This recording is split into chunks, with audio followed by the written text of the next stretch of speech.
Hey, what's going on, everybody? This is Tyrone back with Tech Life. And after the Super Bowl game yesterday, there's a lot of hype surrounding 5G now. And this is a great article from Seeking Alpha. I will leave it in the description down below. Actually, very detailed article, very long, so make sure you guys check it out. T-Mobile, Crown Castle, and Ericsson, potential winners in the great 5G network build-out. So after yesterday, what caught my attention when I saw people comment and talk about the ads, of T-Mobile's 5G, is that 5G is still early on in the build-out. And it's still going to take years more investment to get 5G to its full potential.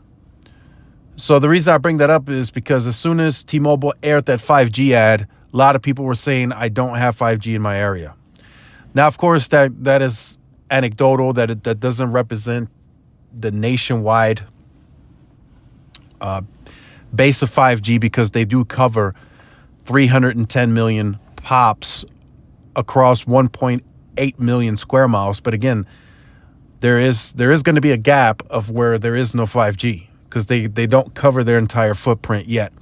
Per T-Mobile's claim, they cover a total of 2.5 million square miles. So they got 5G to 1.8 million of that. So they got a ways to go.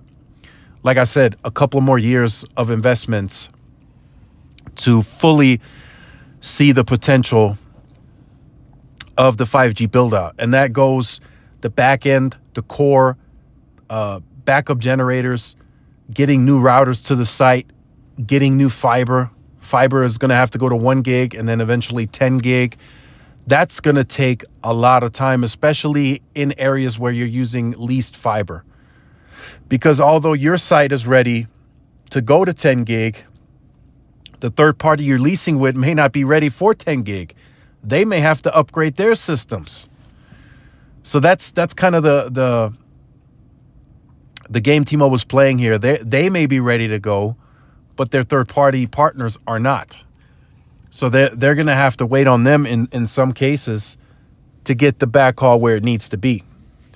So that's why I still think a T-Mobile fiber build is very possible. It's a very strong possibility in my book, and I'm sure you guys are going to say the same. So this is what I wanted to show from the article really quickly. And this is from the company's public 10K filing. And Verizon and AT&T's capital expenditures are there too. But if we backtrack just briefly, just for comparison's sake, you backtrack to 2016, Verizon 17 billion, 16 billion, 17, 18, 20 billion. They have consistently outspent T-Mobile for all those years.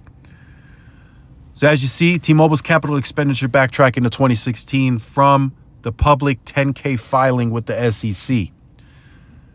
4 billion, 5 billion, 5 billion, 6 billion, 11, and then 12.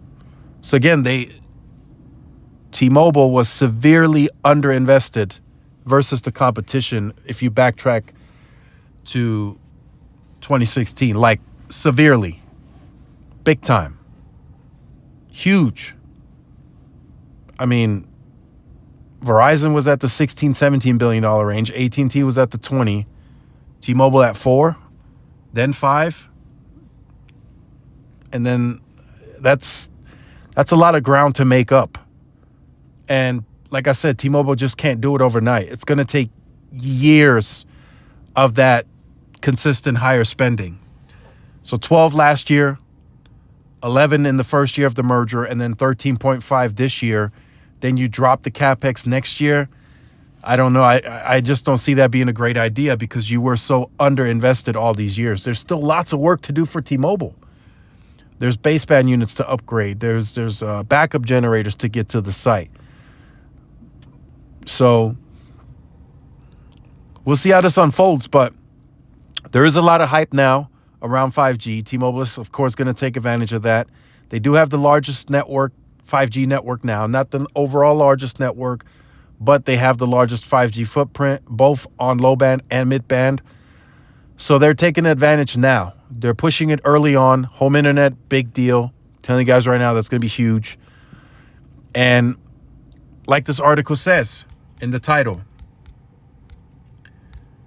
T-Mobile, Crown Castle, and Ericsson potential winners in the great 5G network build-out. So again, this is not going to slow down in terms of the build-out. This is progressing. So this is we're almost at the 2-year anniversary for T-Mobile. So they're heading into year 3, then year 4, then year 5. And each year they should make more progress across the board.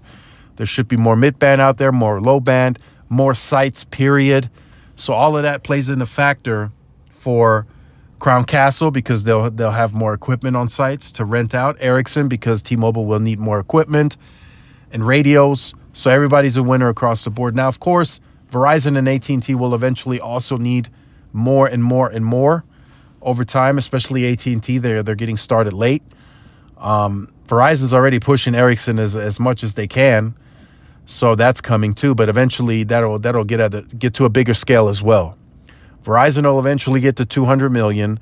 Then they get to 250. They'll get there too with a progression of build out, just like T-Mobile.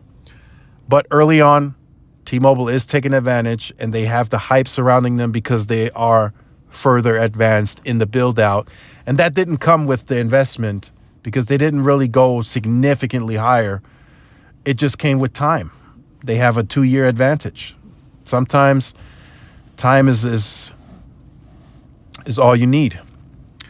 So let me know what you think about this in the comment section down below. Make sure you guys like, share, subscribe to the channel. Follow the social media outlets for more updates and interactions. This is Tyrone with Tech Life. I will see you in the next one. Peace.